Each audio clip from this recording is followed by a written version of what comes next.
Hello, good morning mga palangga. Andito po kami sa tinatawag nilang palad. Ang palad na ito po ay nasa gitna po ng dagat. Ayun po yung isla namin. Doon pa po kami nanggaling para tumayo dito kasi nagpapahuli po dito yung islang tulingan. Ayan po, naka-area po yung kasama namin.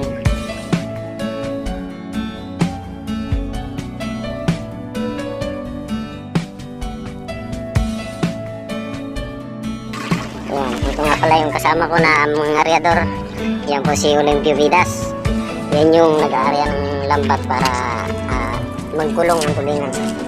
At ngayon po ay nagluluto po kami ng para sa aming almusal dahil kami wala pa pong mga almusal. Nagluto po kami ng ayan, sinabawang tulingan. Siguro po sobrang 3 kilo ang isa nito. Niluto na. Ayan po, puno po yung kaserola.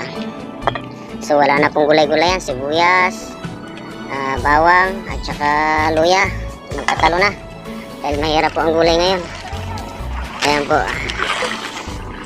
Ito po ay papansin nyo, napakalayo po ng mga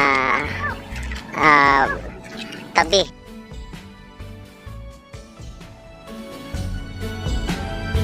Ito po ay nasa gitna ng dagat pero mababaw po ito. Kaya pag kayo po ay dumako na papunta doon po ay medyo malalim na talaga, hindi na po maabot ng tao.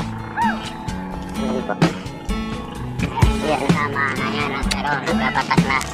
Yan po yung mga kasamahan namin. Ayan, binabatak nila yung lambat sa patiti, binabatak na po nila yung lambat para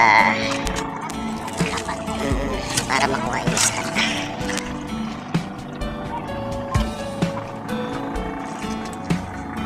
Guys, nabatak na ang lambat.